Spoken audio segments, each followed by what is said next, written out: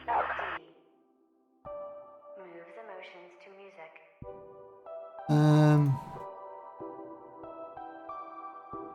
If I it up, there we go. Okay, so I changed it to a different position.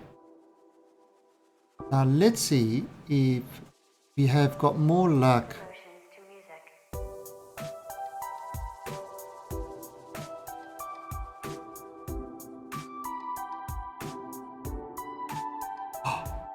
Ta-dam! Ta-dam! I have.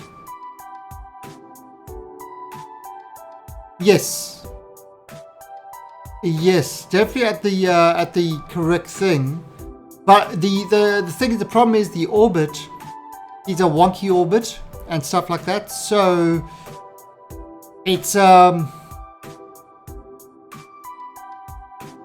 know, it's kind of like one of those things that it's wonky, so we've got to kind of make adjustments and stuff like that. I mean, look at this. This said at that time the ejection is 1521 delta V. Ours is costing us 1488. So it's actually costing us less to get there. You know, with all our adjustments, it's actually costing us less. I mean, we are 51 million, but it is going on target. Now, we could adjust that more. But I think what we'll do is we'll adjust that on the way.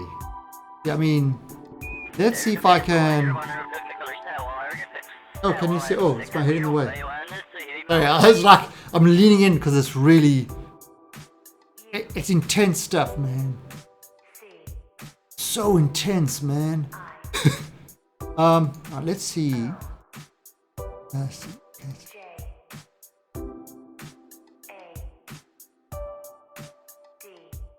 Okay. Moves emotions to music.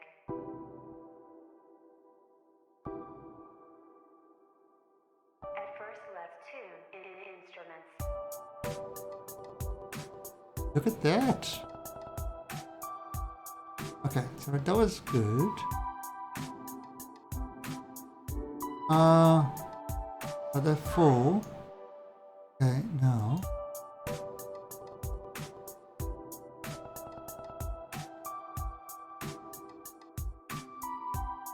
All right. Now, change that. You see, it don't make much of a difference. There we go. Within 2,000 kilometers of Kerbin. That's not bad. All right, so we are ready to do this burn. Now, if we go back here, see what we've already done is we've got ourselves out of orbit of Val, and you can kind of see where it is now. It's not exactly where the exact coordinates were. We've kind of it's had to maneuver itself a bit, but when it comes around there, it's going to be doing the burn, and we'll be all fine, funky, and all dandy. Take your pick. Right, so we're going to get ourselves into position. Node in 53 days. So add maneuver node.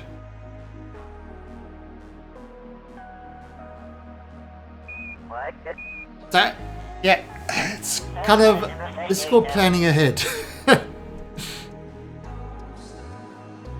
Yeah, we are bringing Crypto Fantasy back home to turn off his oven or stove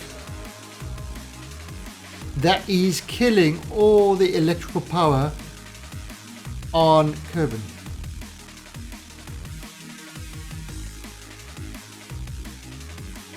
What?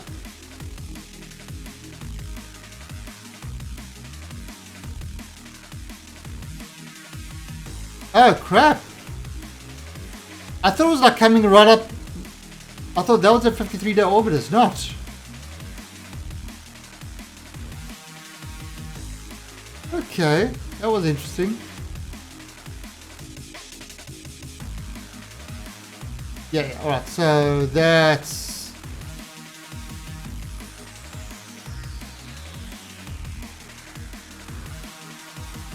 so that would have been when the thing was.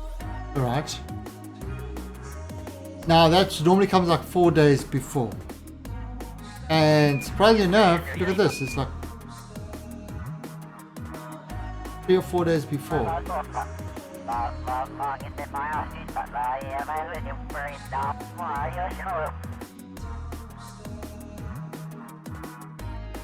Alright, so he's all lined up to go. Right, so at 3 minutes 13 seconds, there you go. We've got a long burn ahead of us.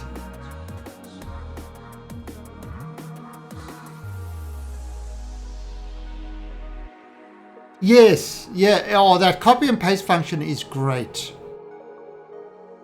So 3 minutes 13 seconds before we begin the burn. Look at it, look, it's all excited, all excited.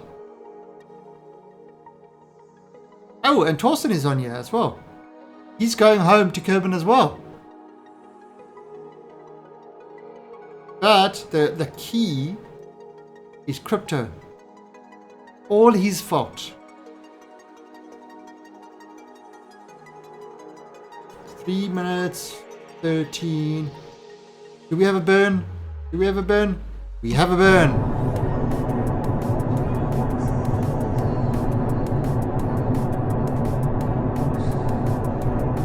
Oh, come on.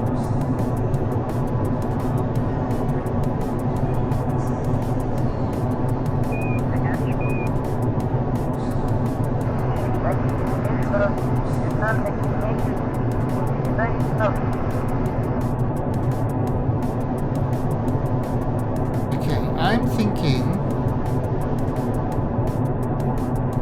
I mean, I could keep doing this. I've got lots of repellent. It's kind of stabilizing. That's good. It's not using the monopropellant anymore. Disable the gimbal slowly. It's sorted itself out. It was just the beginning one that's the ball was sloshing. The fuel was sloshing around inside the ball. Balls are not stable. They like to bounce and hang around and do nothing.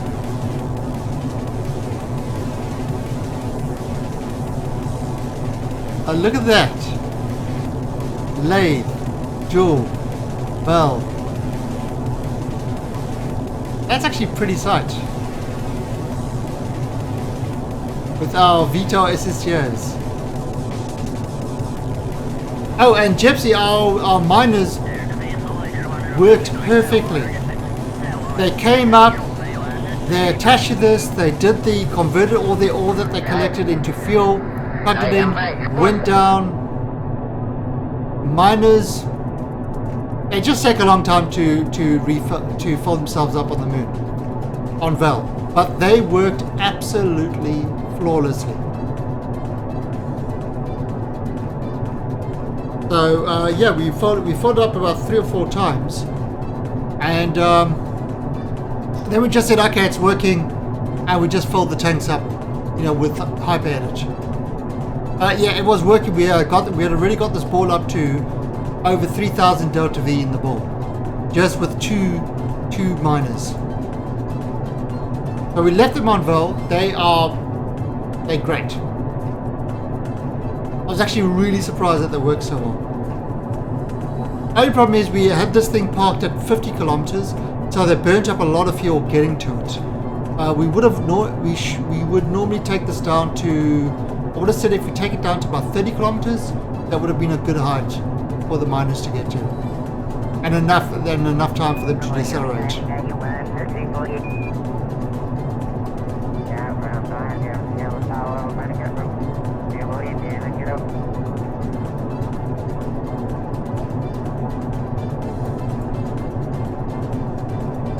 you see that stabilized itself completely now.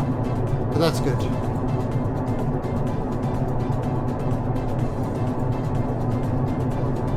And yeah, the life support in these cables, the supplies are kind of running low, but they're full of shit, so they should be able to make more supplies without a problem.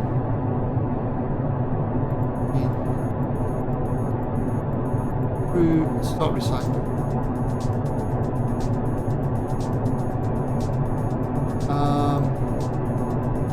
Hydroponics are started.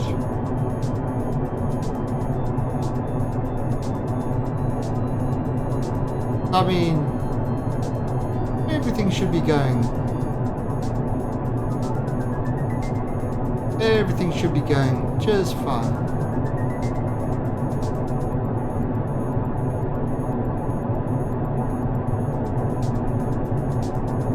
Look at that. It's beautiful. It's going well. This is definitely working as we planned.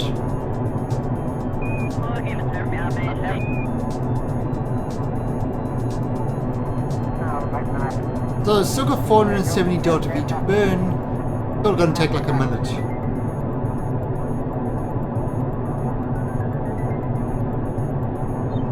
But yeah, our Kerbals are going home. I just hope they don't starve to death before they get home. If they do, that would be rather unfortunate and will all be Crypto's fault because he's Crypto.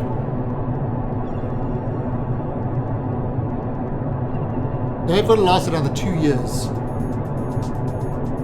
But as they get closer to Kerbin, these should electrical problems should become a lot better.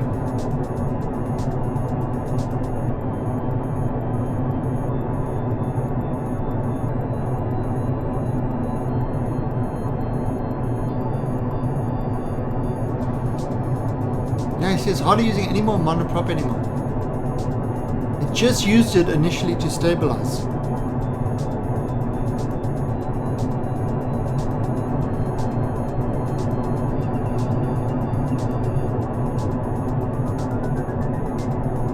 Bad looking craft.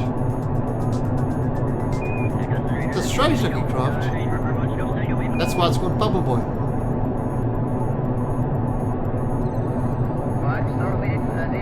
Hey.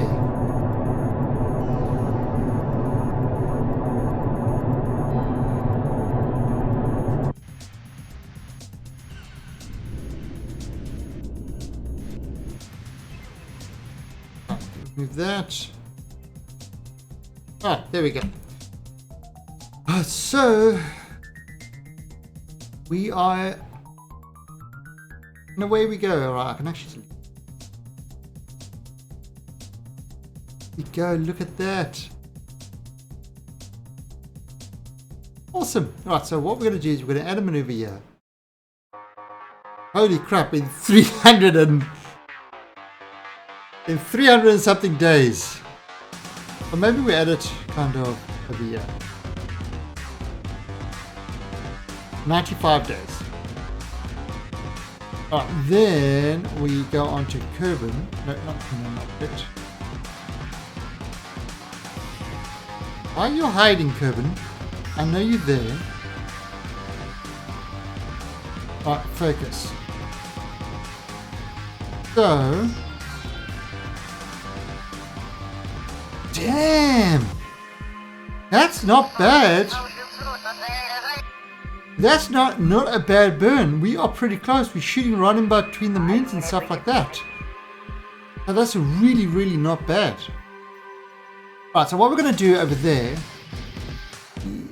we are going to bring this kind of closer.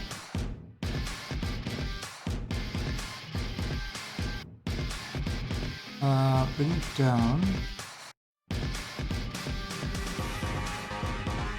I mean, look at the hilarious thing of this. 0.8.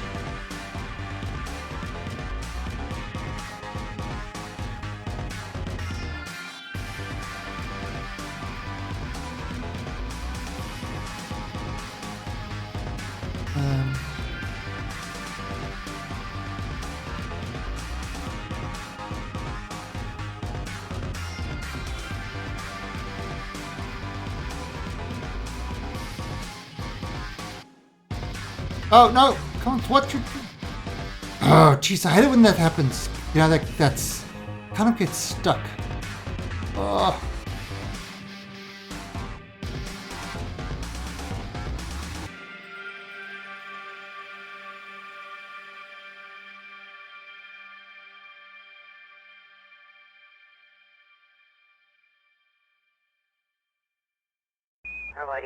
Oh. 88, no, that's too close. I need you to go up a bit.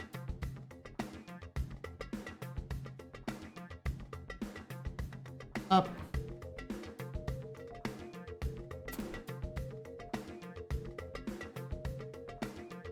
And, oh.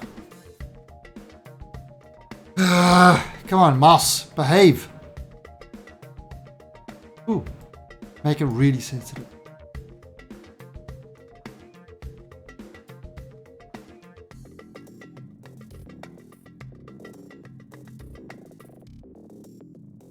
Now,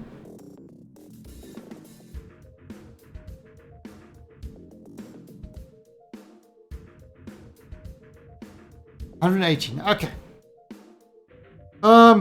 We're gonna have to deal with that. And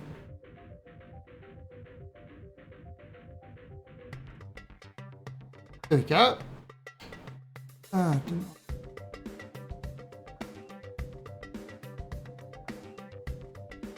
119. Perfect. Okay, so 0.9 delta V is what we need to do. I was in the Life movie yesterday. They got a biological cell sample from Mars and analyzed it with the ISS. That gone a little wrong. Oh.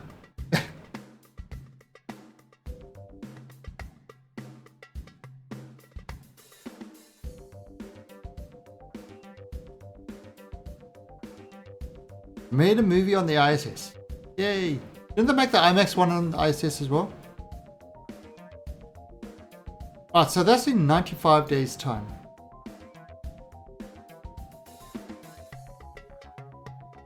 So in 95 days time, we will kind of add this. 95 days time, we are going to make an adjustment that will change the orbit from out here and bring it like really, really close to Kerbin. And that's should kind of hopefully be part of the way of putting us in orbit of Kerbin. So that's a good thing. Alright, so let's kind of speed this up now.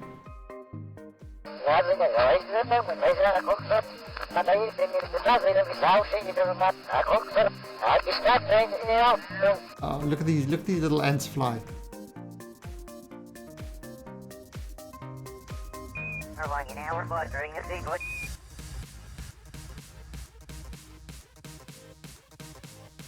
I watched Life for hey Diabolus.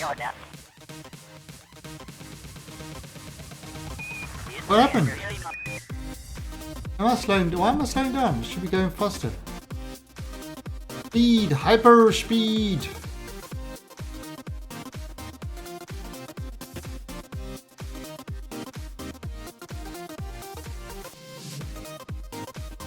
Yeah, I haven't seen movies for ages. I actually haven't been to a good movie in a long time. I wanted to go see Logan, but I never ever did. Okay, so we're at that point. Alright, delete this along. Alright, so I mean we're like a minute out. So what I'm gonna do is I am gonna turn on my RCS. And I am going to just use my RCS to make the adjustment. In fact, no, I can actually make the adjustment.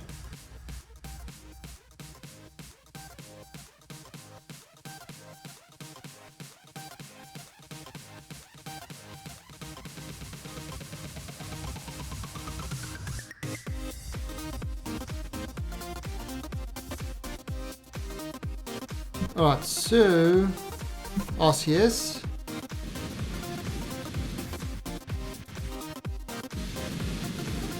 Little RCS action.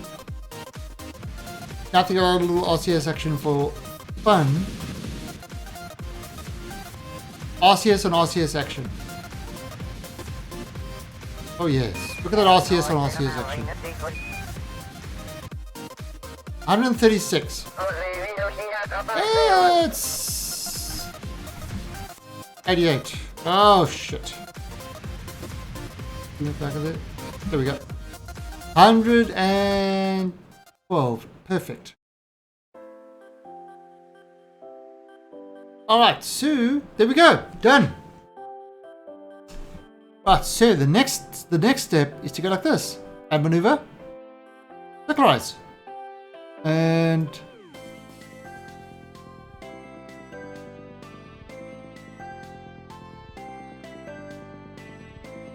so let's see, that is going to take 2,817 delta V.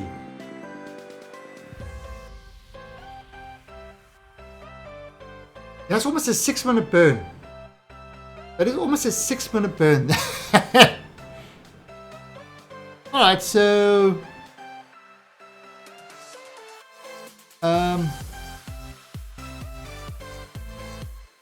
oh, we've got no more. Got no more battery power. Oh, there we go, battery power. Oh, I know why we got no battery power. I know exactly why we've got no battery power. Turn this damn recycler off.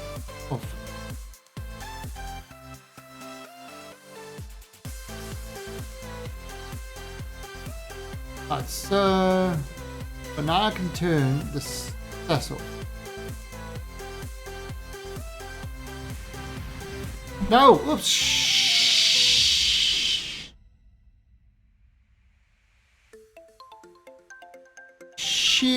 Shit.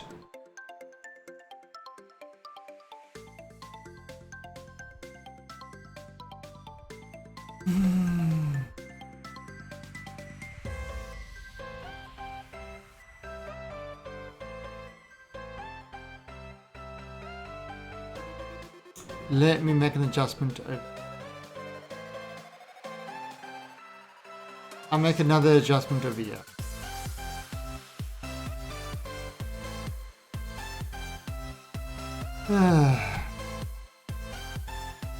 Right, so add this along. Maybe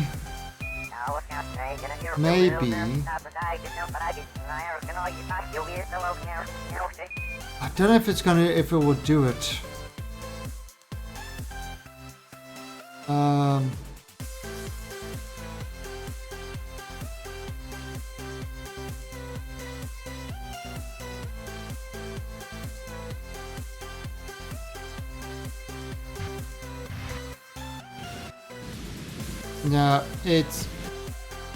No, it's basically what was happening. I really had a wrong thing. It's not like our RCS forward in that.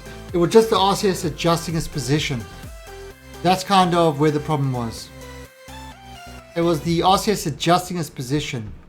So it wasn't aligned up to anything. But that's kind of the problem. I'm thinking if I go over here and I add a maneuver, yeah, I'll make the adjustment kind of out there. I'm just going to remember to turn off RCS. Right now, it's filling up with power. So I can turn off the SAS. Although the SAS doesn't really do anything if it's not actually turning the ship. So that's okay. Alright, so now we're just going to kind of let this guy go. But while we're doing that, let's add a maneuver first of all. I am just going to quickly have a quick bio and I'll be right back. I'm just going to let this, there we go. That should work fine. Alright, I'll be right back.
Are we dead yet?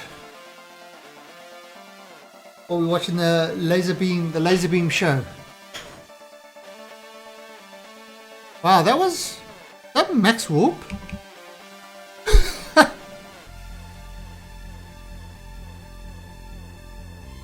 That is crazy time. Oh, you know what's going to be interesting now? Once we get this thing back, the supplies.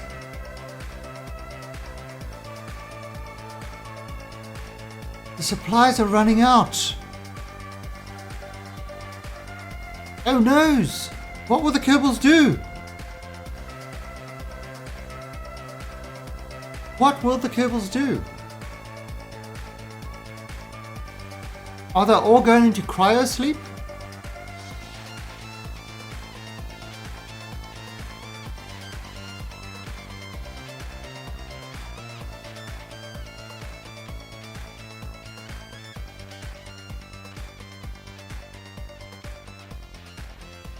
There's Rest.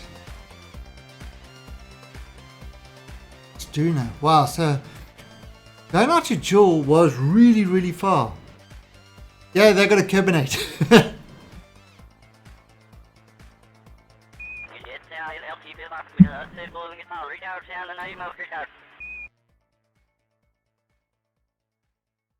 Are we literally at, what's it, 100,000 time more?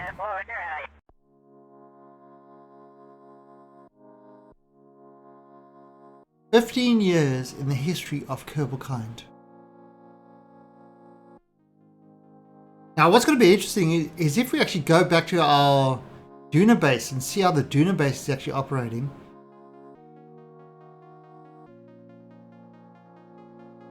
The unknown people tar and feathered a traffic speed trap.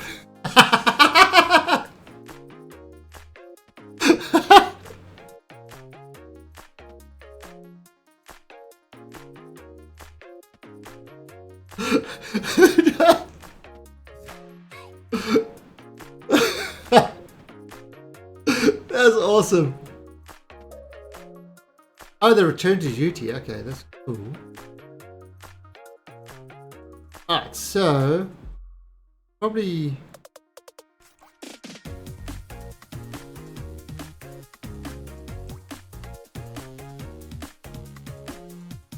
let's say I can delete that. Alright, so let's make that adjustment. Right, there we go. Let's make this adjustment now. Oh. Oh.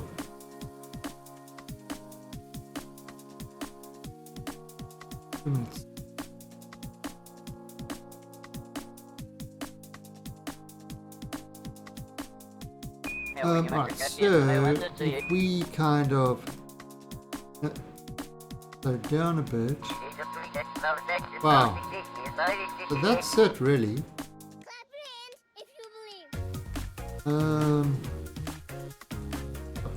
There like that. And that's 104. 100. Perfect.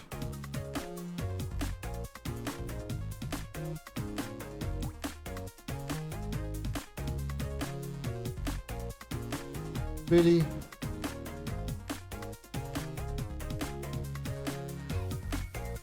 That's really just retrograde. Okay. Turn on RCS. And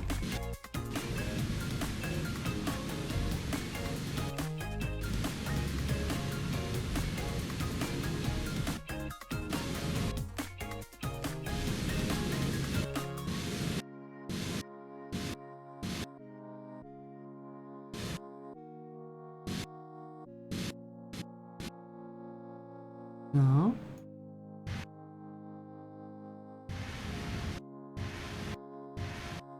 Hey, RCS maneuvering.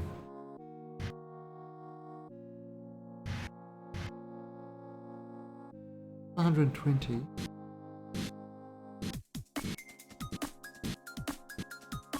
Done! Oh yeah, take RCS off. Close that. Right, add a maneuver. Circularize. Bring that into line. Oh, perfect. Add an alarm.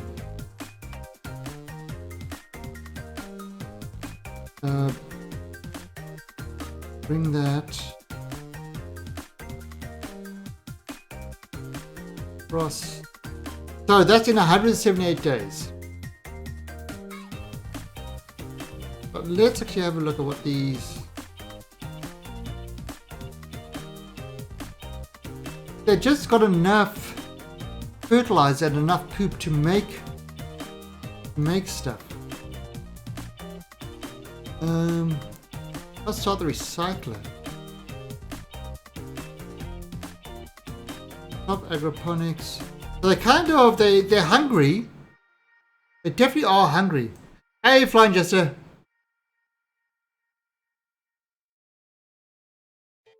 I have to see this. Sorry, I have to see a speed trap being tarred and feathered.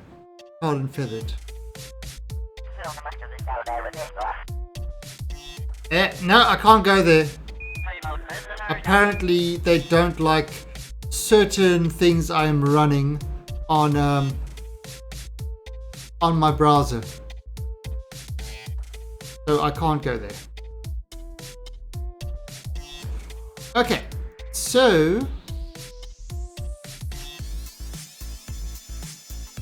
178 days time. So what we're going to do is, I think I'm just going to F5 it over here. And let's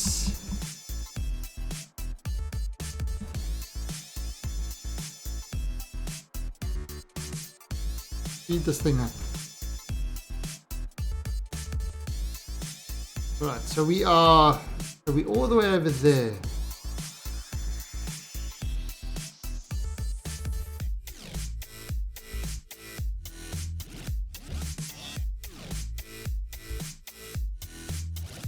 Oh, the fertilizer's running low.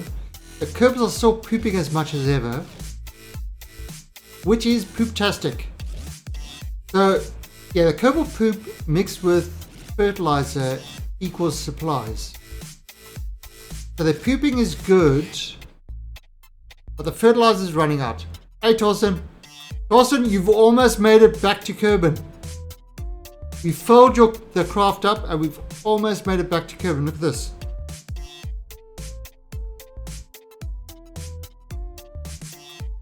Look at this.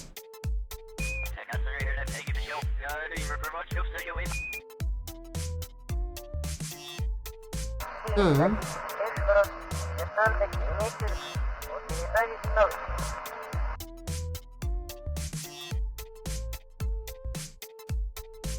right, so it's still a day away from the burn.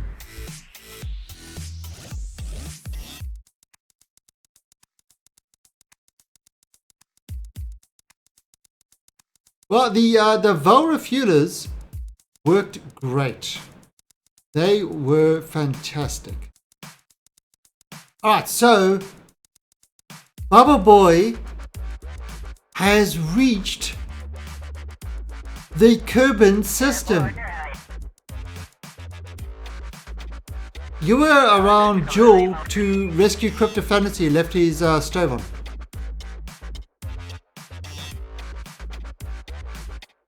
Let me actually have a look at this quickly.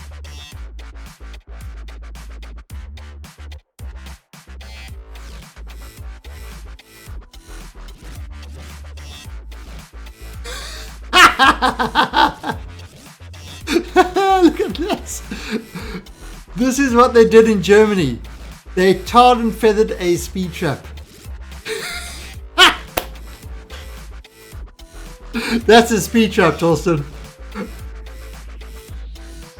They tarred and feathered a speed trap.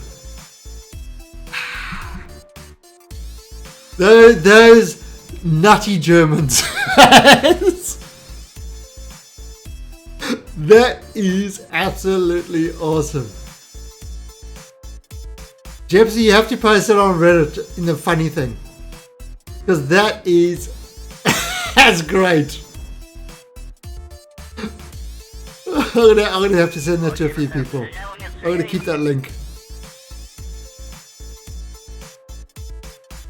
Alright, so we 5 hours away.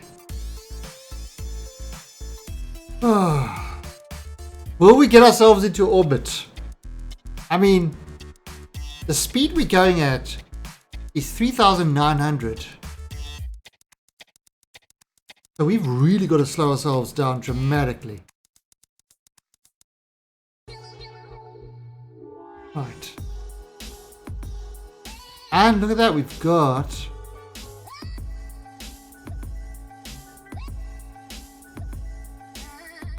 Alright, so...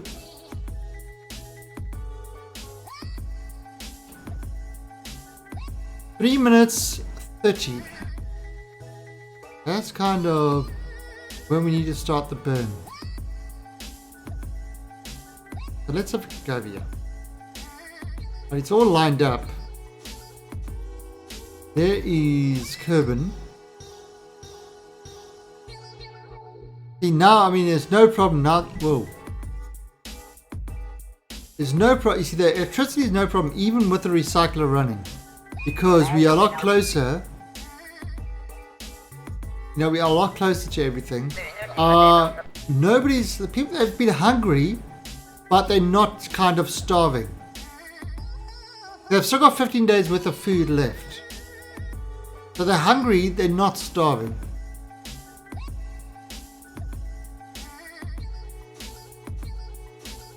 And here it is. Home sweet home. Our Kerbals are coming home. They missed the sight of Kerbin. Alright, so 3 minutes 31 is when we're going to start the burn. And we're going to burn for like almost 6 minutes. I'm going to F5 this.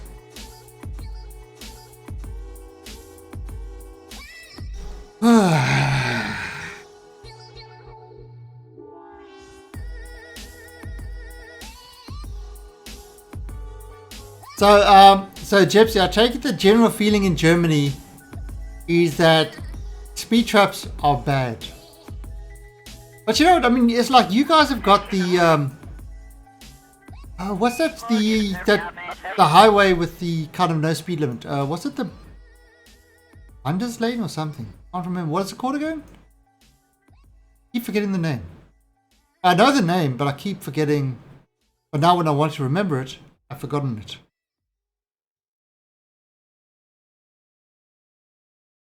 Autobahn. There you go.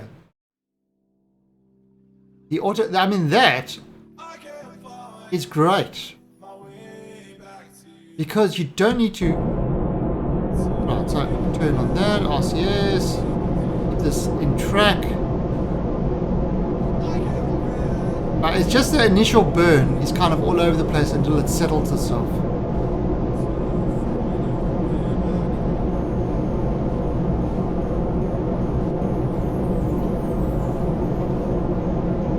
But we've got plenty. We've got this whole thing filled with motor repellent, so motor repellent's not an issue. In fact, let's actually put this up.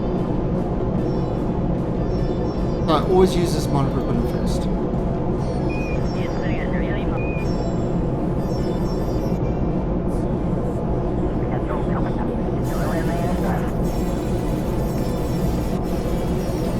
Oh wow, 4,400, that's how fast we are, like literally shooting past.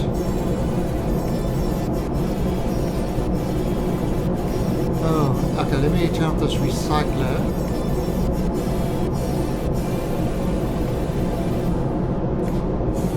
Oh crap, and there's no, and we would be on the dark side. Oh, this is painful. It would be on the dark side of the planet. These things should provide electricity. Oh, they are giving an alternator, but this thing is working overtime, keeping this thing in. Ooh.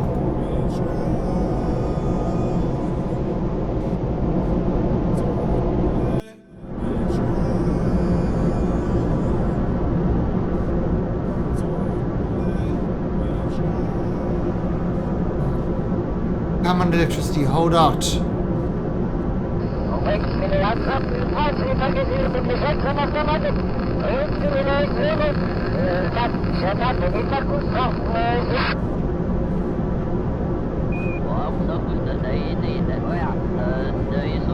Stabilize.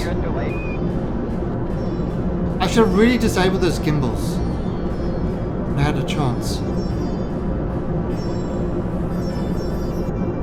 There we go.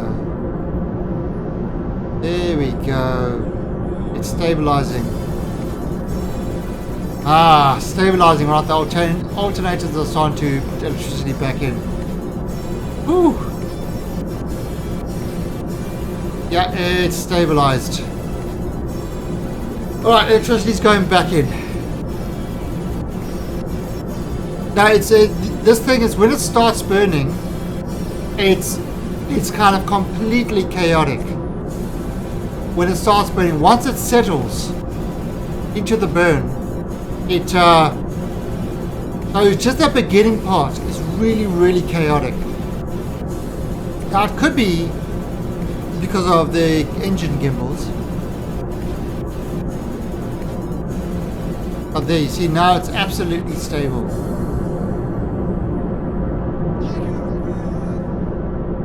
It's still shooting past Kerbin. How high are we in fact? 125. And here comes the sun.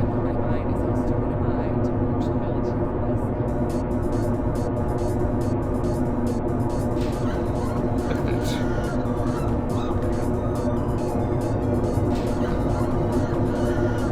Blocked. Oh, great.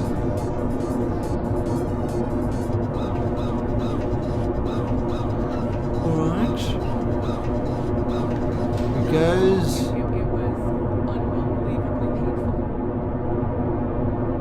Right, there we go.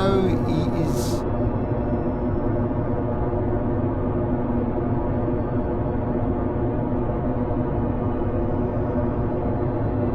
Oh, right.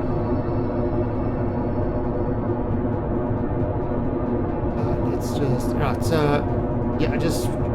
There you go. Got that page. I'm definitely going to send that to people after the stream. That is hilarious. And people say Germans don't have a sense of humor.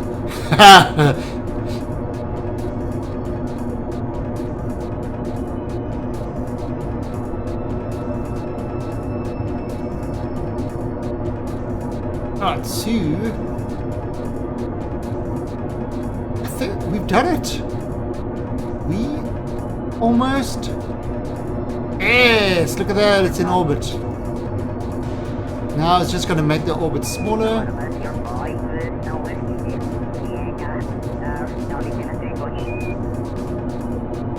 Holy crap, we are.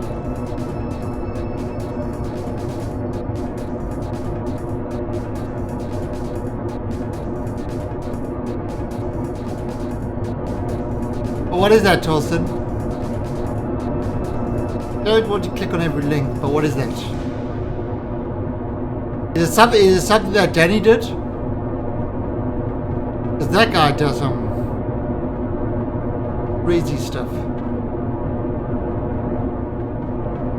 Oh, so look at that. That's kind of getting it nice and close. This is really stable. Bubble Boy is back in Kerbin orbit.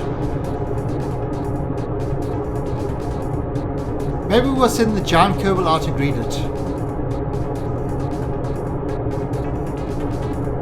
cake station.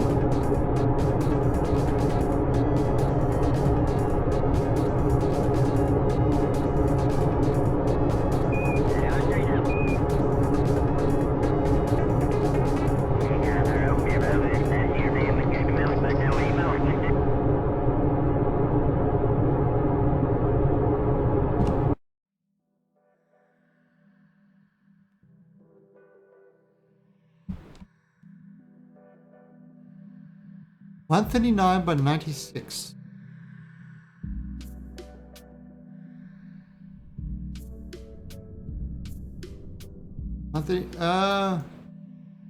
Alright, not the best orbit. It's not the orbit we wanted, but it's the orbit we needed. Alright, so let's try there. And maneuver. Circularize. A bit. We want to get ourselves a good orbit. 100. And down. The inclination. 0.21. Not bad. Ah, so let's go for that.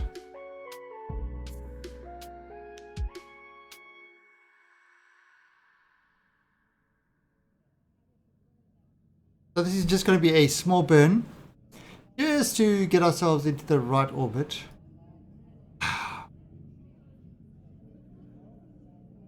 Wow. Oh. Oh shit. Ah. Let's shift it out.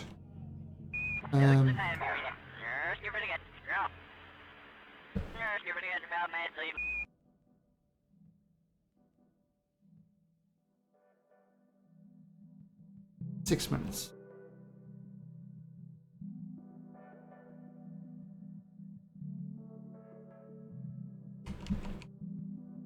Let's see.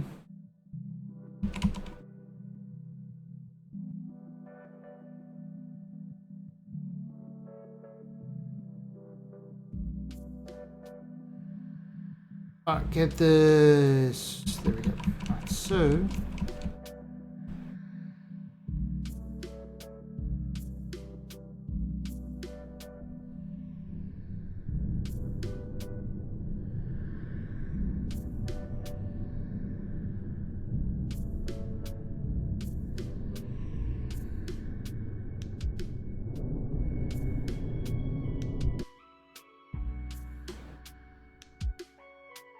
$98 by 95.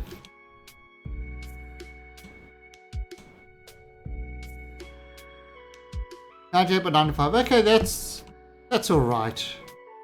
That's okay. And it's like a good inclination, 0.1. So that's a good orbit. Ta-da! Our guys are back in orbit. The boys are back in town, right above Kerbin Space Center.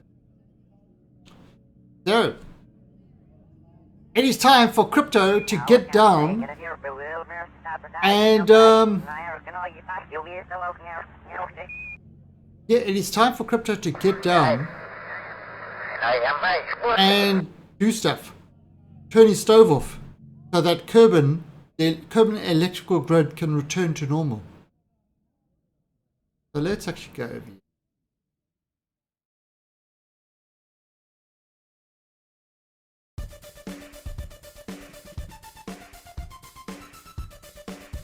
Right, so actually, yeah, we might as well do it over here. Might as well. Oh, lights. Okay, so who have we got in here? Torsten and Ray Space.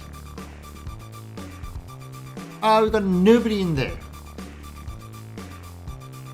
So, Crypto's in there. So we're going to transfer Crypto to this.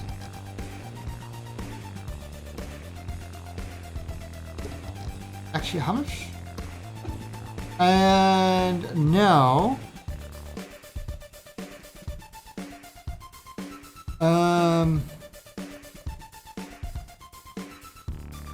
I'm going to send another engineer down. Zyko. You want to go back home? Yeah, Zyko does. So he can fly with Crypto. He can fly with Crypto, which is kind of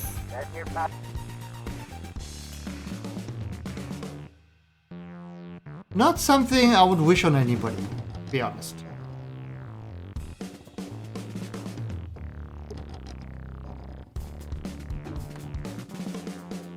We interrupted. So who have we got here? Crypto and Zyako. Okay, so let's see. How is this thing doing? Yeah, he's got lots of fuel. In fact, he's going to take 4 Kerbals. Should we take the rest of the crew down? I think so. Anybody in here? Who? Anybody in here? Transfer crew. Irvi, I'm going to put you into...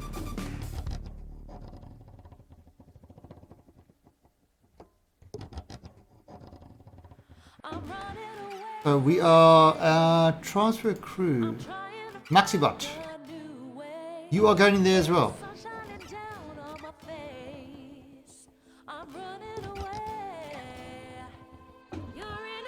And how many are left here?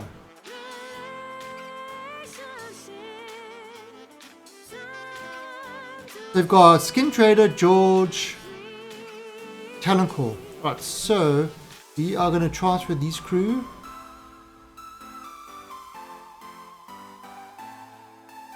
Let's transfer French Tickler. And the other one will go into these. Let's see, now we've got nobody in there.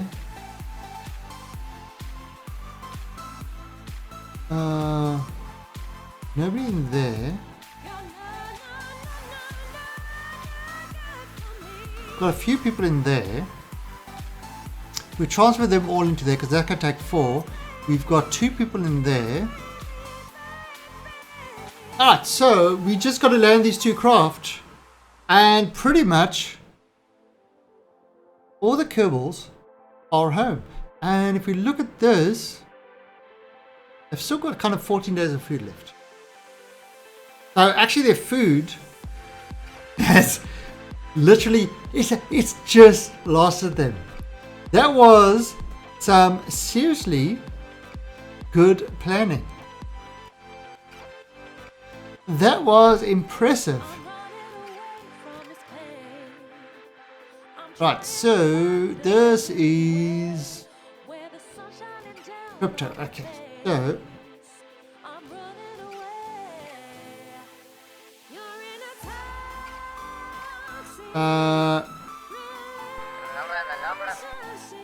and Doc.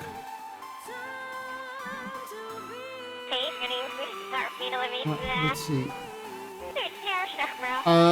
T, RCS, and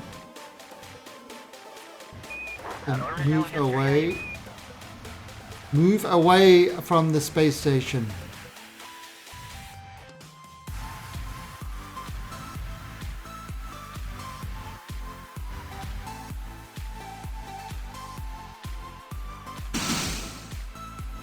Just going to use those back ones. Look at that.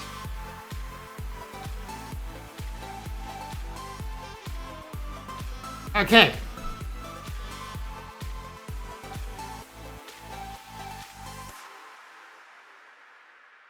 Okay, so it's the light from there that's shining on it.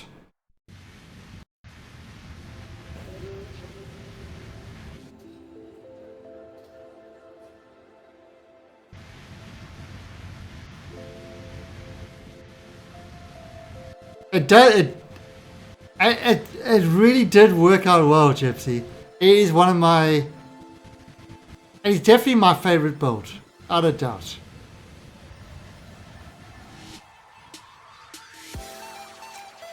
The fact that it works is even better. Alright, so, there we go.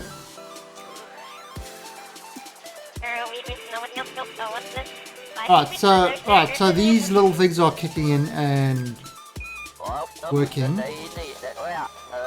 Alright, so what we're going to do with this, if we add a maneuver here, and we are going to drop it, kind of drop it over there. Actually, no, we're going to drop it a bit before. Drop it on the other side of the continent. So if we just do a drop, that would be the drop. It will drop over here. Although, because it's got wings, it's going to kind of fly. I say we drop it over there. And we should be able to fly or guide all the way to there. So we can land on the landing pad. So I think that's kind of what we're going to do. I think that will work. Flying planes. Not really my forte.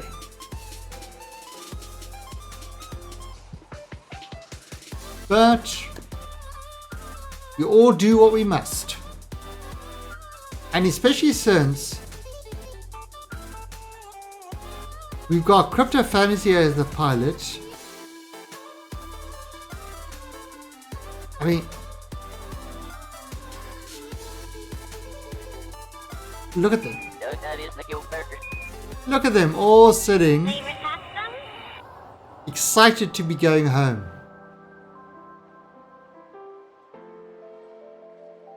All excited to, all the Kerbals are excited to go home. Alright, so time to F5. F5 to stay alive. Oh, that's a new one. F5 to stay alive. Just a second, I just want to answer my message quickly. My wife sent me something.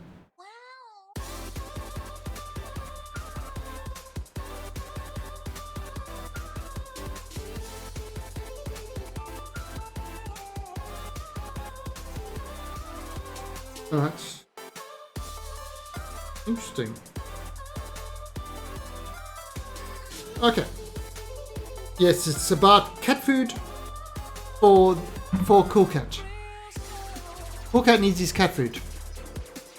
Because he's become very fussy what he has for breakfast and dinner. Very, very fussy. Alright, so what are these? These are on closed cycle. Okay, so that's good. Now we could do this. Those are the back ones. They also closed cycle. Alright, so yeah, we've got plenty of fuel. I mean, this thing is filled with fuel. So it's kind of like the opposite. And we actually, in fact, we've never landed this with full of fuel. Or did we? Yes, we did. We did. We landed on lathe full of fuel. Alright, so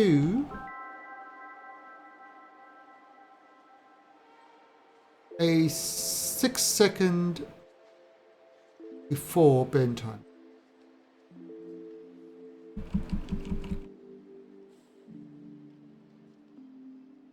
Alright, so 6 seconds before. 5. Let's make sure that that other one is nowhere near us. 6 seconds before.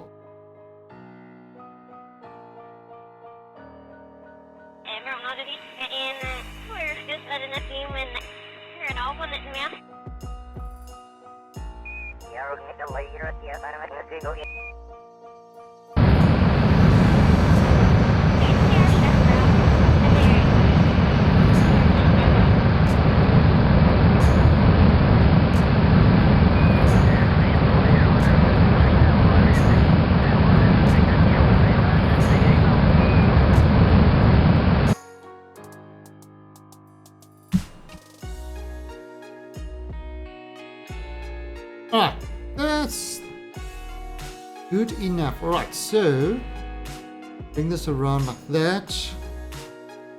Now we're going to switch these engines to air breathing engines.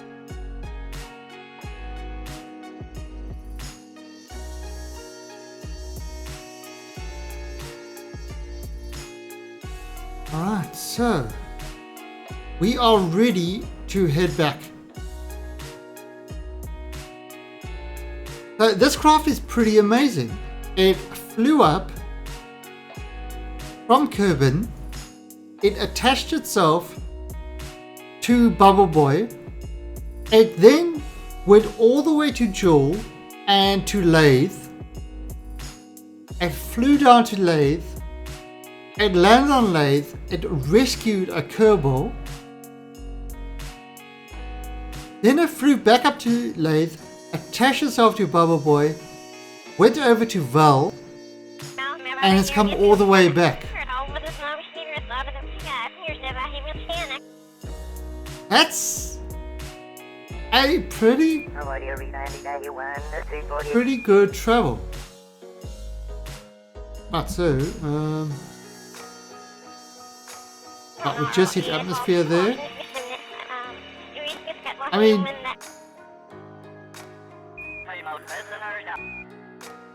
that is pretty good.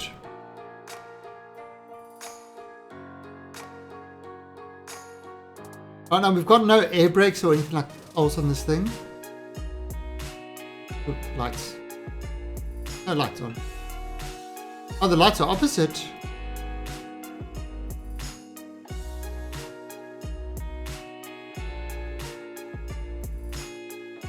Lights on.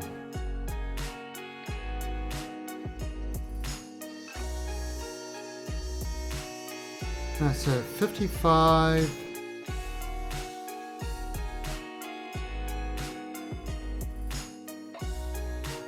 Should be getting kind of that. There we go.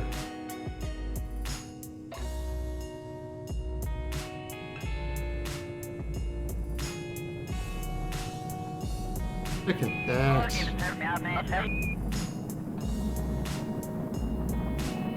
That's not scary. We'll tell you what.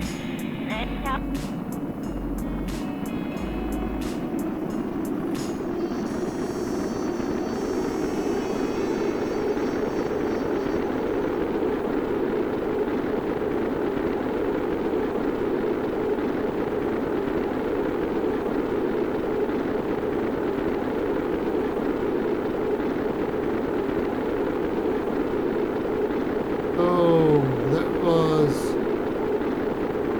not good. Oh. Oh. Oh. That was completely unstable. Is it because it's full of fuel? I don't quite know. Whoa.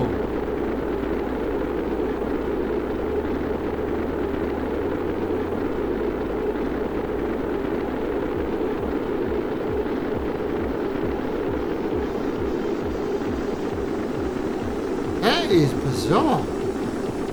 Alright. I handled it. Oh, maybe I had the nose up too high. Ah, so we had 22. Right, so where are we going?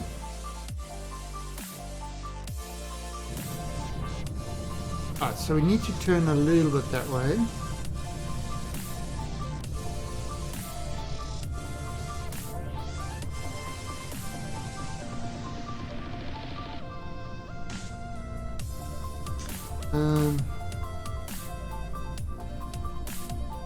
Front of that.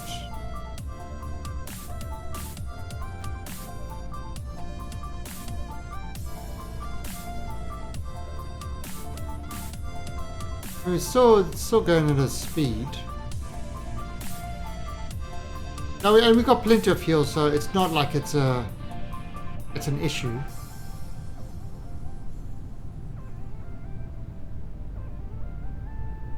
We want to turn. Oh.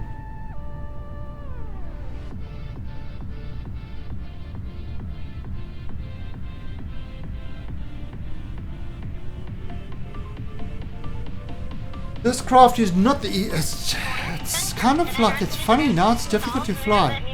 I think because I'm not used to landing it with fuel. I think that's kind of what the. I think that's the problem. I'm not used to landing it with fuel. So what I might have to do with the next one is kind of drain some of the fuel for it.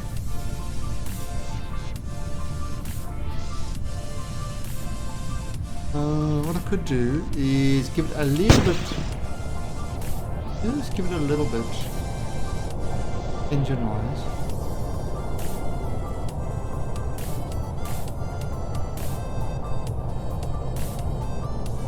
I mean, we are at 12. Not kind of like it's needs it, but our speed has dropped quite a bit.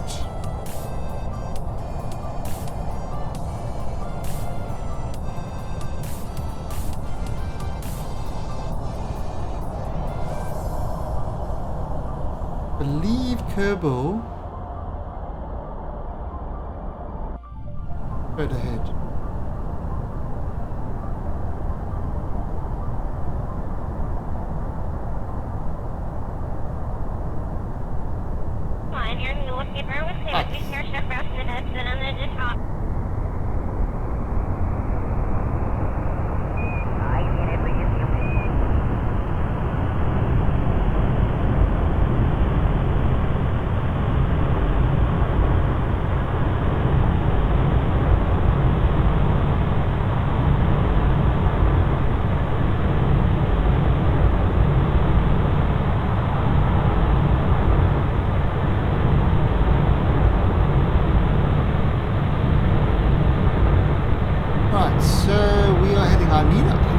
I wish there was like a, you could put a target on Kerbin. I mean, I know you can if you put a flag on there and stuff like that, but I'd love a natural target.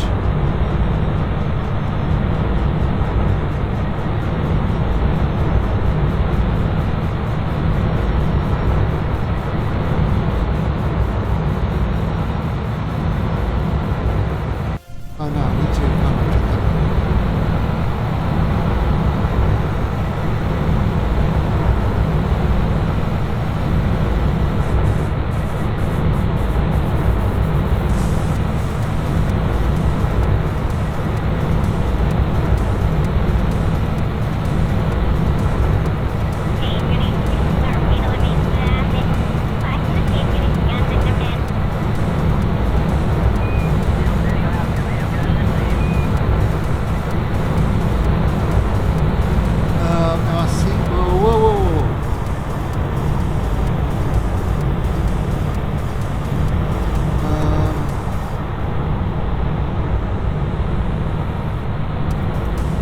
There? Trying to see. That Kerbin over there. Oh, look how low I am.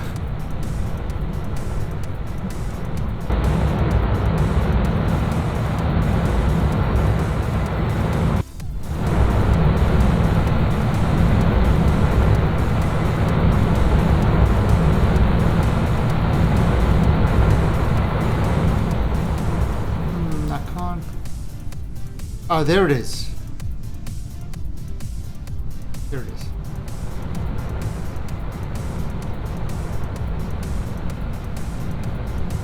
Okay, so now I see it.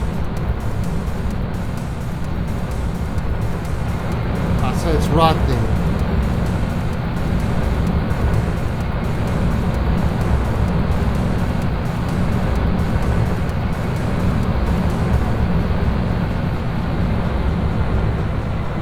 I know, it definitely is a cool looking plane. I mean, it's it's... Did I use tweak scale on this thing? I think I must have used tweak scale. Did I use tweak scale on this? I don't know if I did. I know I used Infernal Robotics and some of Robodude's mods. I'm not sure if I used tweak scale on it.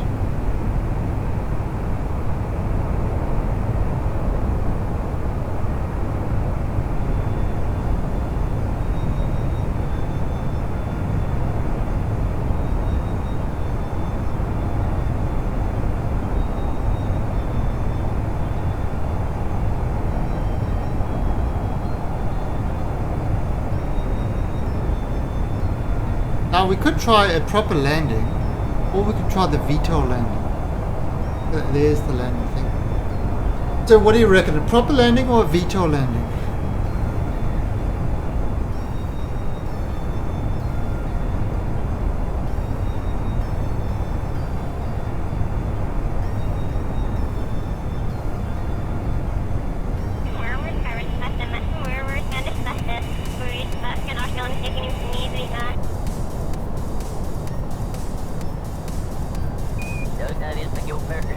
Yeah, I think so. I think a normal landing would be kind of be better at the moment.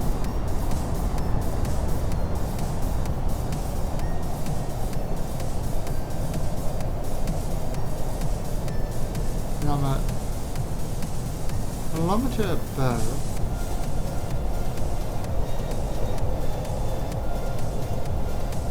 I'm going to try a normal landing on this thing.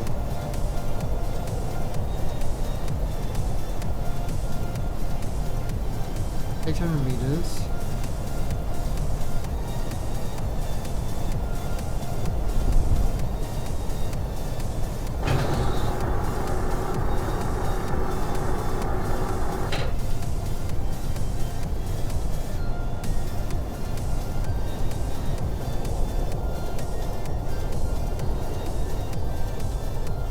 Ah, I messed the wrong way. It doesn't matter.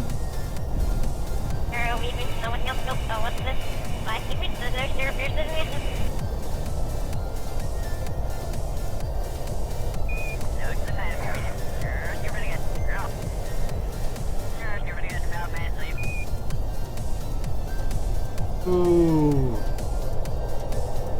Slow.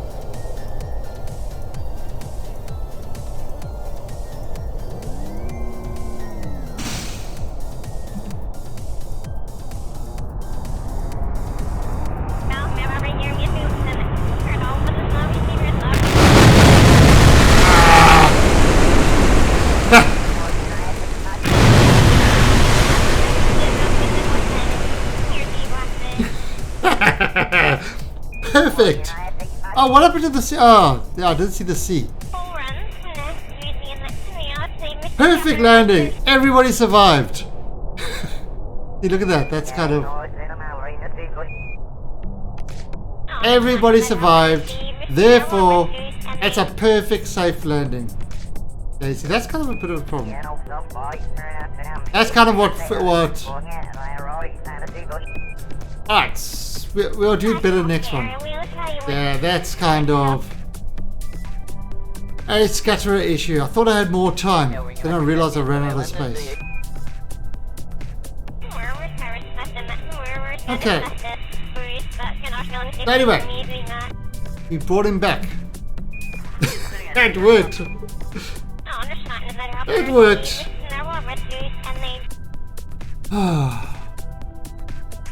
Alright, so recover. Now Crypto's back, he can now turn off his stove, the cables. But it's not over yet. We have got one more to land. One more craft to land. Damn. Cover.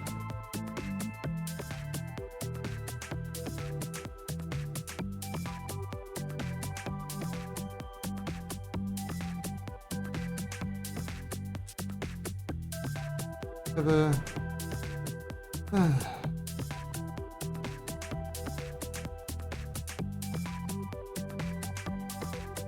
Alright, so we've got the next load of Kerbals.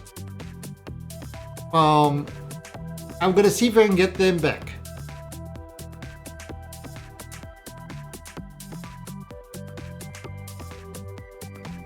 Oh no!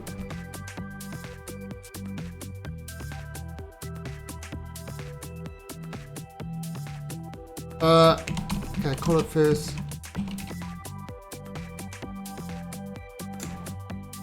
Got that problem where we've got no ability to do anything. Didn't somebody say there was a way around this? F2.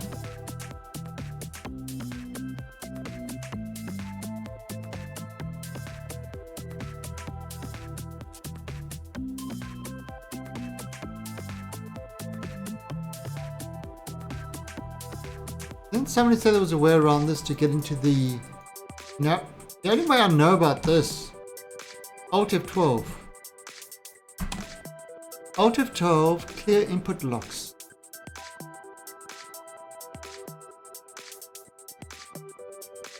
Ah! Good one, Gypsy. Excellent. Yeah. Yeah, it kind of always happens when I'm recovering stuff. Look how many stuff I've got in orbit. it's crazy. Right, so where's Bubble Boy? There we go. There's Bubble. Alright, so we've got these guys to get back. So we've got another of the exact same craft. However, what we're actually going to do with this guy is Dark Star music. Alright, so first of all, I mean, this crew, yeah, see, they're kind of happy. Right, so, transfer, in-trader, transfer him to there.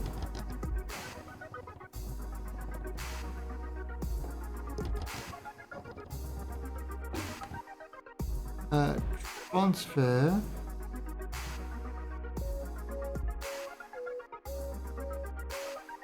George, you are going in there.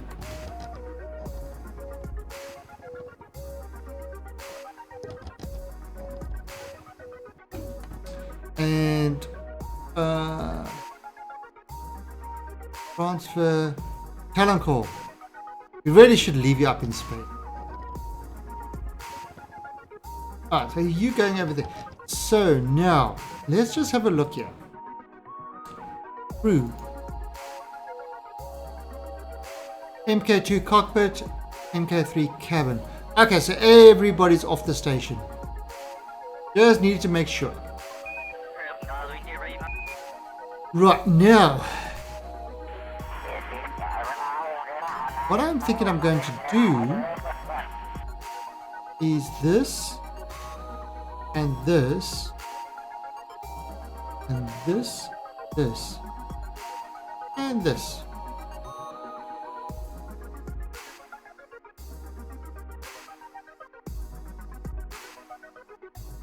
Alright, so I've removed a lot of fuel from this craft. I just removed a lot of fuel from it.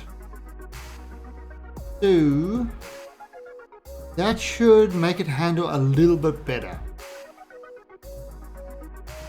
Alright, so let's go home.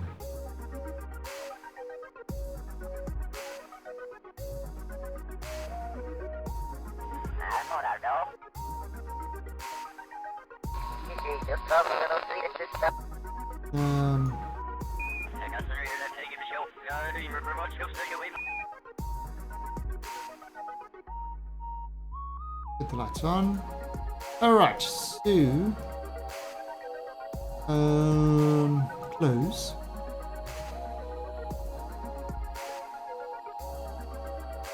You see, he's got a lot less fuel now. And put him away.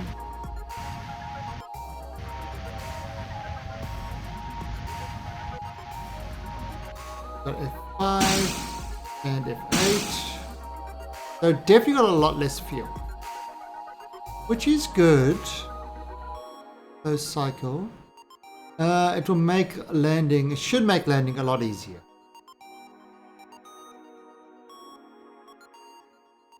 Alright, so he's moving away. Alright.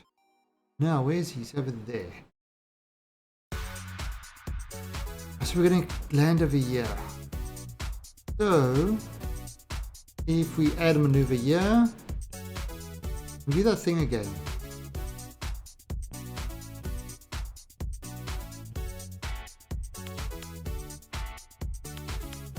I'm going to do the kind of... Oh, stop moving! Yeah, come down over there. That should be fine. I mean, you can fly away, but the last time it was just fine, actually. Okay.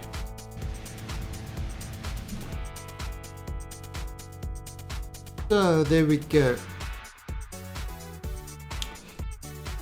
So, we're going to try and see if we can do a better landing this time.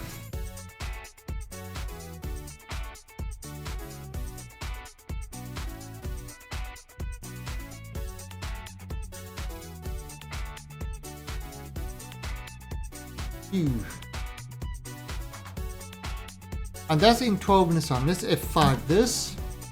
And let's see if we can actually get this thing fully done. I mean, the guys have been in space for a long time, the Kerbals. So the gravity is really... they're having problems with the gravity. It's understandable. At Kerbals, they're made of very, very dense stuff. But 10 seconds before.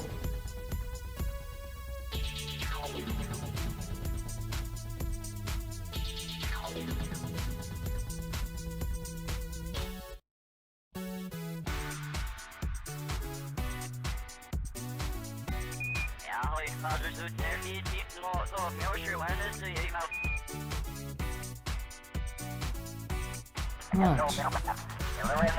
So F5 this.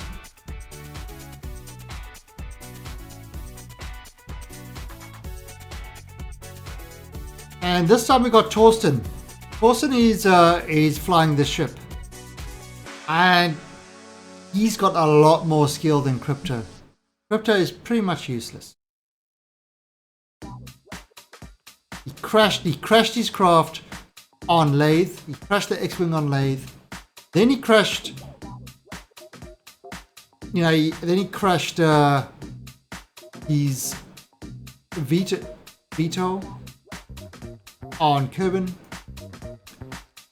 Pretty much, his pilot license has been revoked. We just got you home. We just got you home, Crypto. But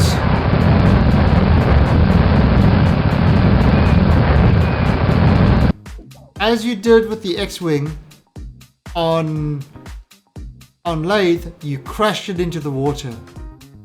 You could have landed properly, but no. You had to crash into the water. Your only redeeming feature is that you actually didn't kill any Kerbals.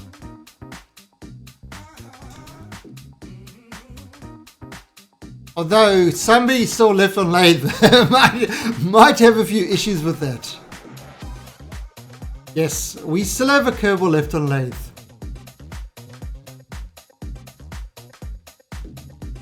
So this time Torsten is flying. And Torsten is a far better pilot than Crypto.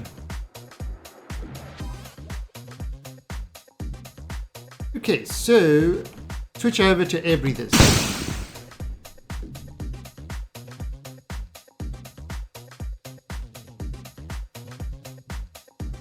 Right, and we're just going to kind of... Right, so there we go. Now, what I'm going to do is I'm just going to put this...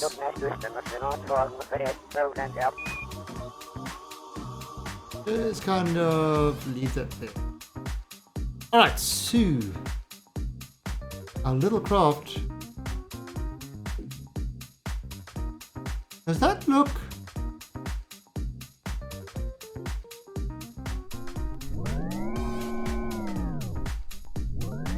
That looks like it's shifted a bit, hasn't it?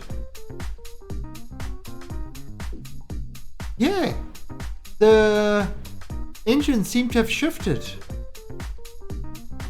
Look at that. You see that everything seems to have moved a little bit to the right.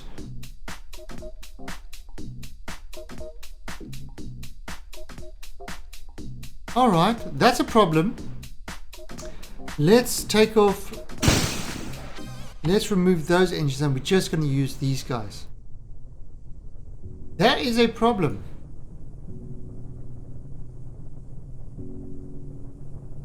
Right, Torsten, you're going to have to be at your best to try to control this, because this craft is now unbalanced. You've got a much harder job than Crypto had.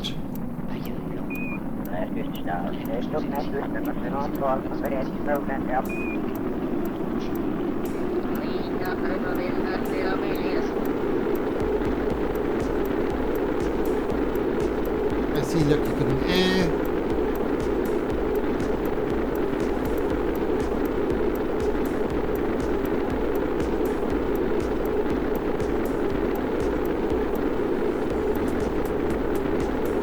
That's a mighty fine heat you're boarding up there. Crap. No, pull up, pull up, pull up, pull up.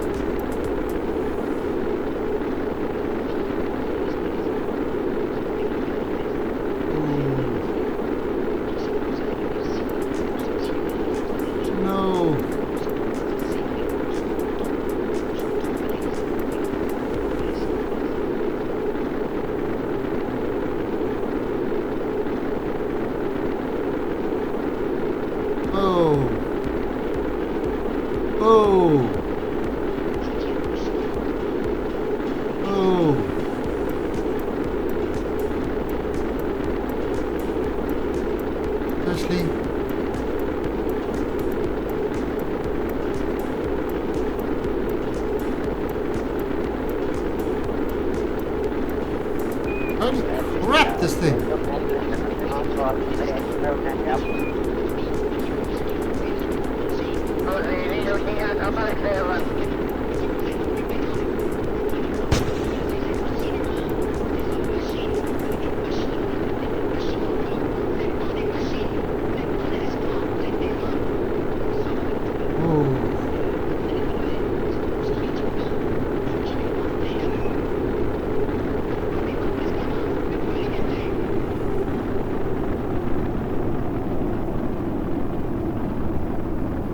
Wow! It made it through.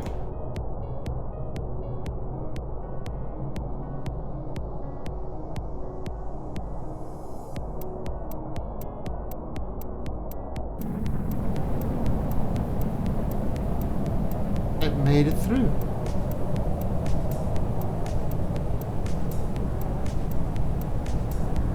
Yeah, okay, so this thing is totally unbalanced. Thanks for the shifting of the items.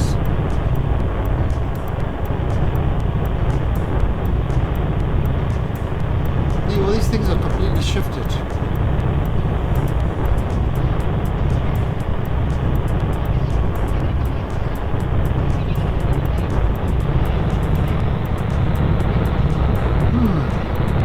That's not good. I didn't notice it on the other one. Was the other craft like that as well?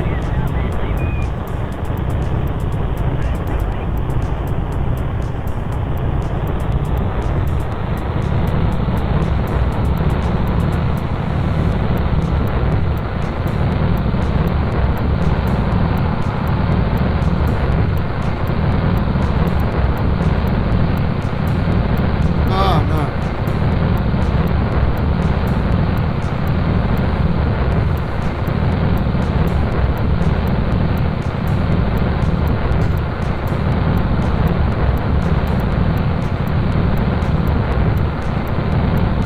I keep doing that.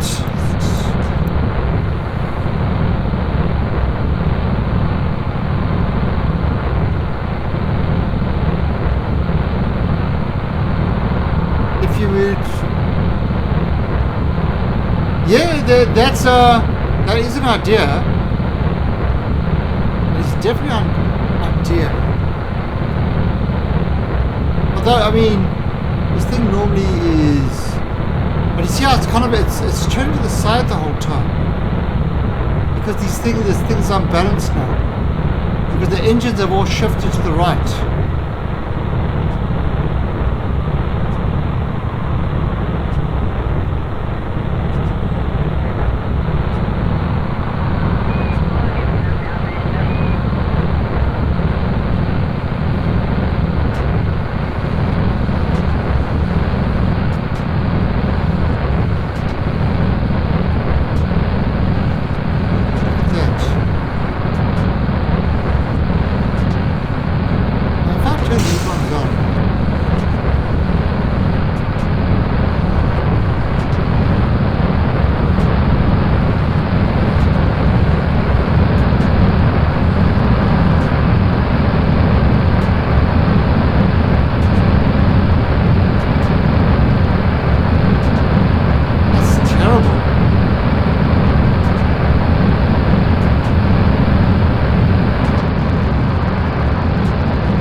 Ah, yeah, that's crap, Victor.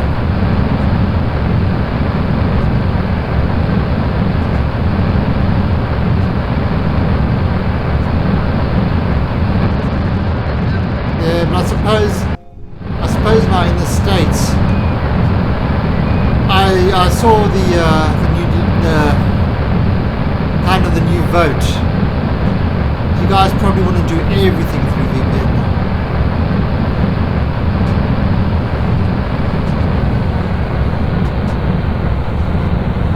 Thank you, Diabolus. We are not killing them all. Actually, are you on? Where are you? I'm sure you're on one of the craft. We got talent cord here.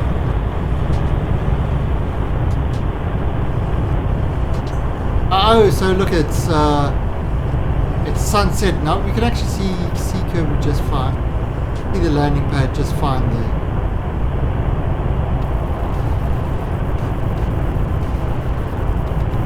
Crypto crashed the crafts. These guys are going for a landing. But this craft is kind of,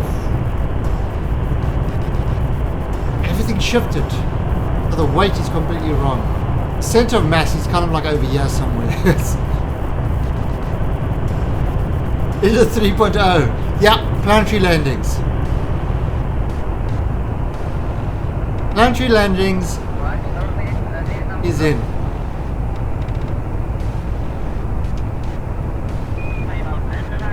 That actually looks really cool, doesn't it? That looks sweet.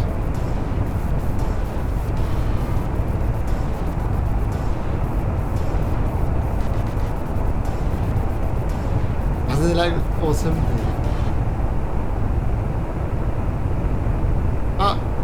Okay, the sun is set. Oh, look at the beautiful red sky.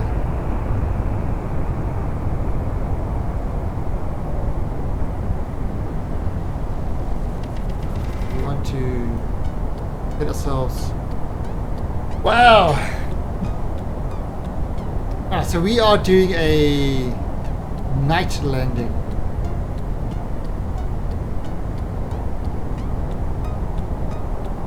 Oh, we're gonna try do a night landing. We are attempting a landing.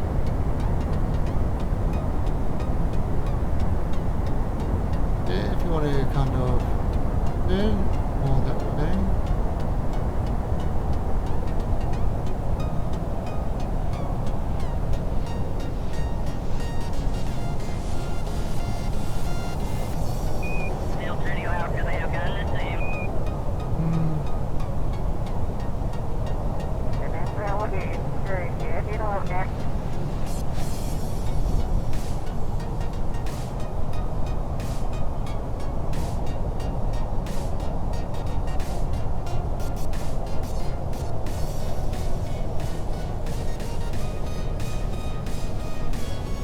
Right, so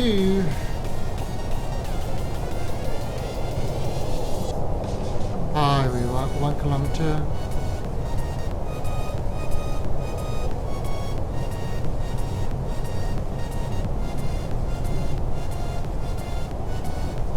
$800 meters.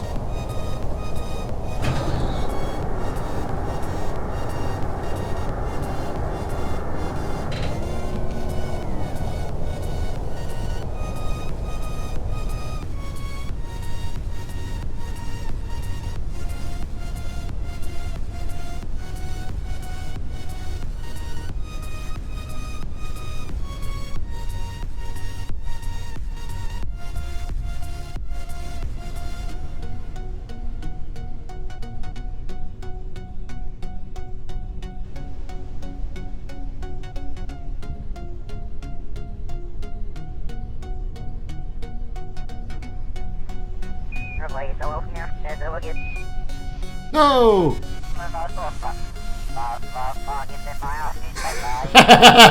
Show off.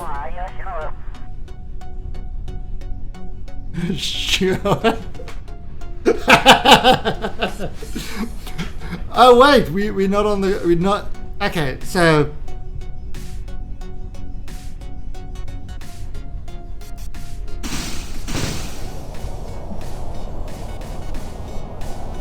yeah, I mean it was so slow that it's oh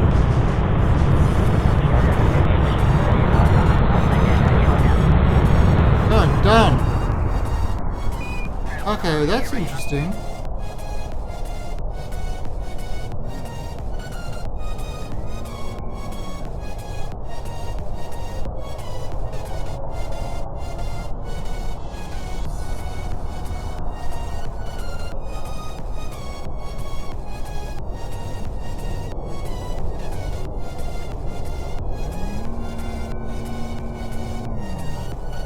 There we go.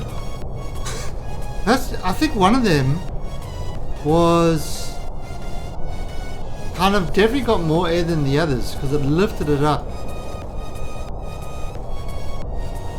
So, perfect landing. Perfect landing. Right, recover. Unlike Crypto, and I mean this was a lopsided craft. Craft was totally messed up. Crypto's craft was perfect in every way. Except for Crypto. I want to win. I want an exclamation point win, not a fail. Thank you very much, Crypto. Win. Look at that. All that. So, we successfully. That is.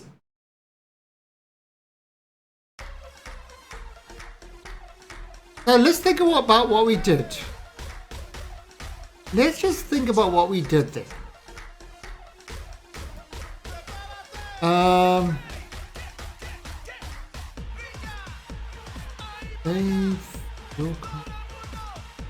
Alright, so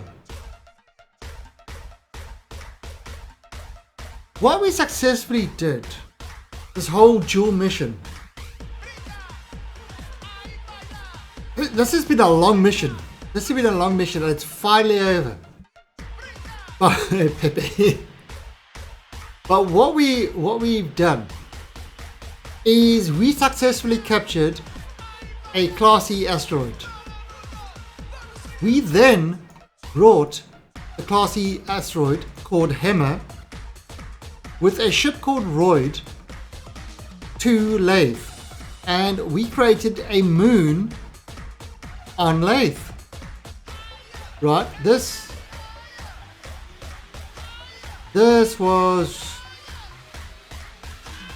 I know we captured it with Royd. Then we swapped craft to the Golden Ball asteroid pusher, and it took that asteroid from orbit around Kerbin, and you see it's got this thing, and it took it all the way to Lathe. Witness me. And it took all the way to Lathe. Ooh, these guys are running out of... They got lots of poop. They're running out of supplies. How many crew have we got left here? Oh, still got a lot of people around. Oh no. I don't know how long they're going to last. They've been here for 11 years.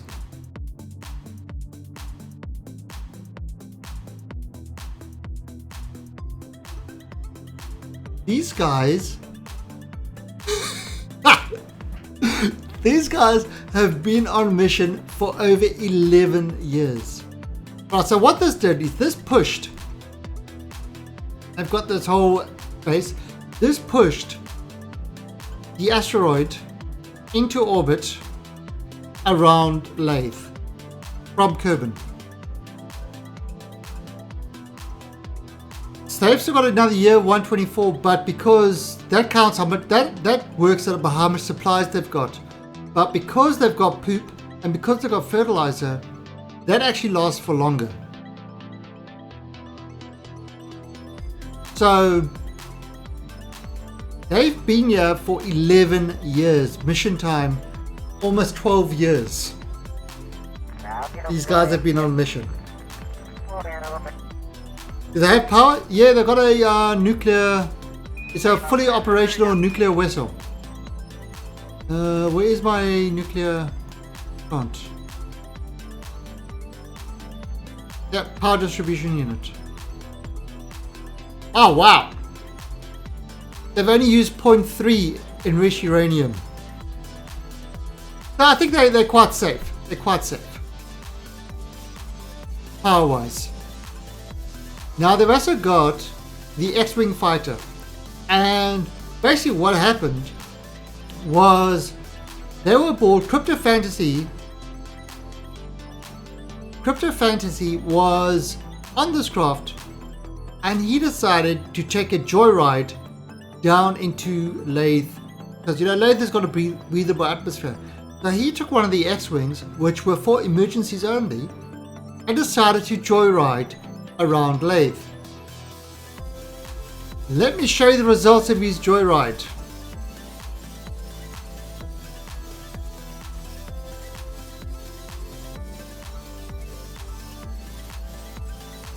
No, it's Gypsy, it's really got to do with the fertilizer. The Crypto Fantasy joyride ended up with the X-Wing down here, and poor Sparksaw decided to become a tourist, so she refused to leave the ship. Crypto, however, managed to swim onto this island where he lived for a few years until we launched our Bubba Boy with the VTOL STLs. VTOL SSTOs. And that came up here. And yeah, well, the tourists, I can't really do anything. I can't move it. So I'm not sure how we would get there. We would have to have like sort of a crane pick her up. Ooh, that's what we could do. Ooh, we could do that. We might actually do that with a boat. We might create a boat for a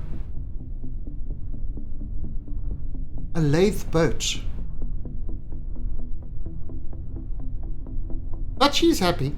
She's happy. Anyway, so good old Crypto managed to swim and live on this island for a couple of years until a VTOL SSTO came and rescued him. Then it picked him up and they came back to orbit where they were here for a while, and then they decided, all right, let's have time to go back to Kerbin. But they couldn't do it. They didn't have the fuel.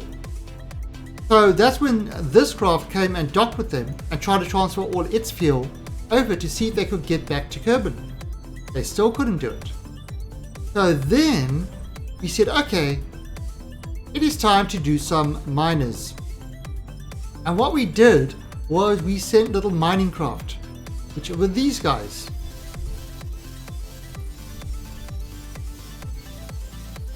Yeah.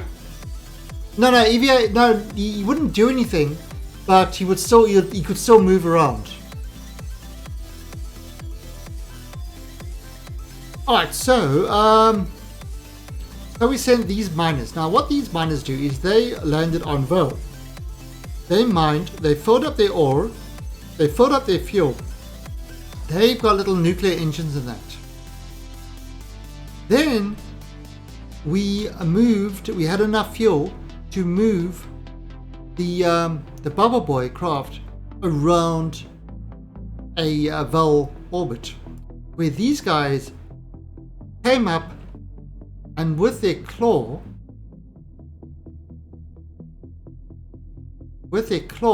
they managed to dock with it and transfer their fuel, and using this convertitron, convert all their ore into fuel for the craft. So that way, I mean, we only did it like 2 or 3 times, but it was a working system. It just would have taken a little bit of extra time. That's all. And we kind of filled up Bubble Boy. Then Bubble Boy did his whole mission where he launched from here, from Jewel, and he came back to Kerbin, where he successfully got himself in orbit. He successfully got himself into orbit around Kerbin. And the whole time we actually had enough supplies. I mean, you can see this craft is full of poop. So mulch is actually Kerbal poop. And it mixes with fertilizer. And if you've got hydroponics, it grows supplies. So the guys, actually, they lasted the entire time. And this craft managed to come all the way back with the two VTOL SSTOs attached to it at these points. These 2 docking ports. Came all the way back, got itself into orbit, and we just witnessed the VTOL SSTOs bringing the entire crew back home safely. So that is the story of Bubble Boy and his glory. So I think what the next mission is going to be, I have no idea what the next mission is going to be. This was a pretty in-depth mission. We've got nobody left to rescue. We've rescued everybody. However, the one thing we want to do is that let's check our Duna base. How is our Duna base going? Because this thing has been going for a good number of years now. So where is he? There he is. So let's just see how this one is doing. We've got something like, 17 Kerbals living there out of 69. You can have 69 Kerbals, so we've got 17 at the moment. So the question is, how are the supplies and everything else on this one actually doing? Wow, look at that. Full supplies, full fertilizer, lots of poop. All our Kerbals are happy. This base also has been going for almost 12 years. Almost 12 years on our Duna colony base. Better yet, let's check the orbital station. How is our orbital station doing on Duna?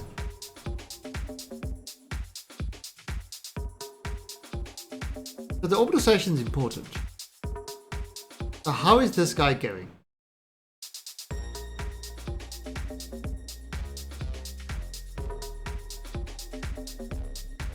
Right. But Oh, hey, check it out. Whoa, they pooped a lot and then they used all the poop. These guys are not pooping that as well. Wow. This station has been up and self-sustaining for 15 years.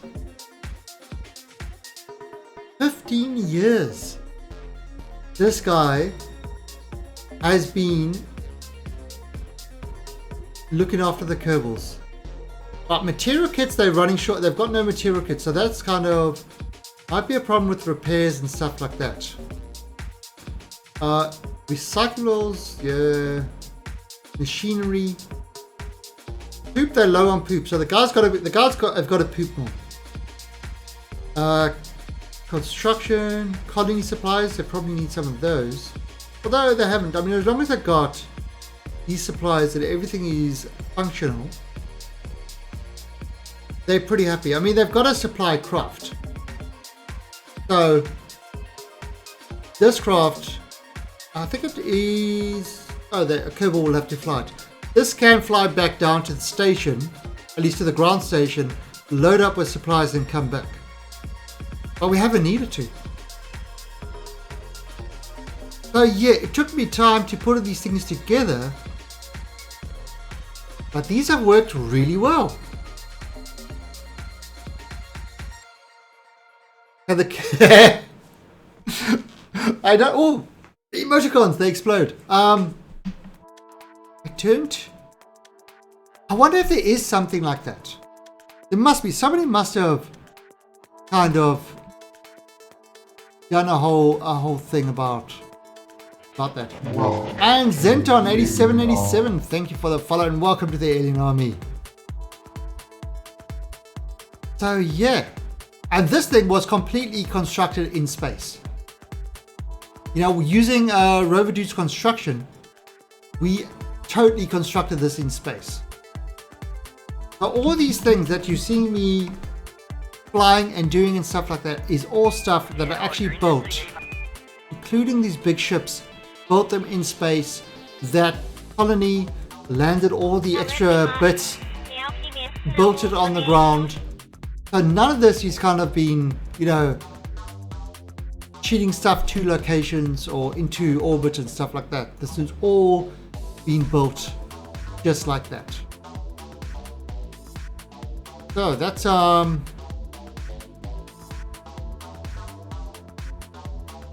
yeah, this is good. This is good. I mean, and agricultural. Where is I think the nuclear? This is the nuclear reactor. 0.2 enriched uranium. That's how much uranium is used. 0.2. That's nothing. After 15 years, it's used 0.2 uranium. I think a lot of it has got to do with all the solar panels I've got on this craft as well. So it only uses the nuclear power when it's short on energy. And I think we collect enough to control everything. But that's it. That's it for today's stream. Today's Kerbal stream. That is it. Tomorrow we're going to have to try and figure out what we're going to do. I'm thinking that VTOL SSGO is really, really nice. Should we try to take one of those and go big?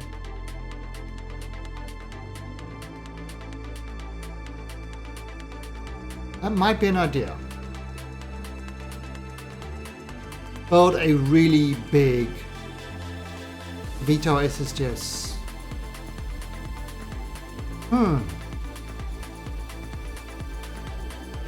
Try some designs and see what it comes out with. We might actually try that. So we might do that tomorrow, but I'm not sure. There's no more rescue missions. Unless you count the one on Jill. The tourist on Lathe.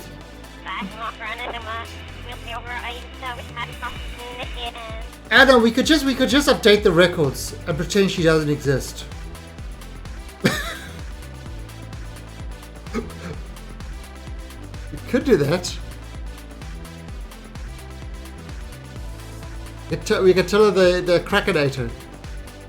But anyway, but that's it for today. I'll be back. We'll decide tomorrow. We'll decide tomorrow what we're going to do, I think. But I'll be back tonight in about 2 hours' time. Or 1 hour 40, if you want to be exact. We'll be back tonight in 2 hours' time for some Planet Nomads, which is currently in a pre-alpha early access release. So we're going to have a look at that. I had a chat with the developers, so there's been some news and things like that. And it's a survival game, Planet survival game, and it's actually pretty nice. Some of the changes that they're making, the feedback that we've given them has definitely changed some things. So the patch, I don't know if the patch will be ready for tonight, but we'll kind of give it a go as soon as we can. But yeah, we're going to play that tonight and see what it's like, and try to get a little bit further than we did last time. All right, so that's it for today. Thanks all for popping by. Thanks for watching, and I will catch all of you either later or tomorrow at 6 a.m. UTC for some more Kerbacide. See ya. Bye.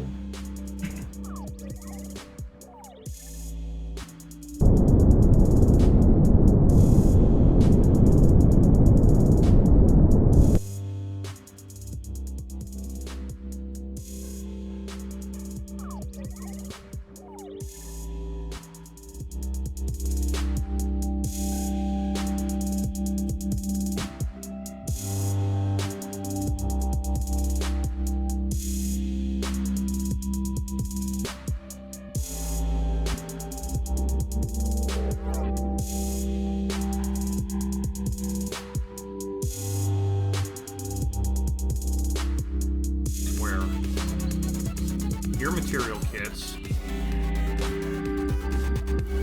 Do we need material kits to inflate you? We probably do, don't we?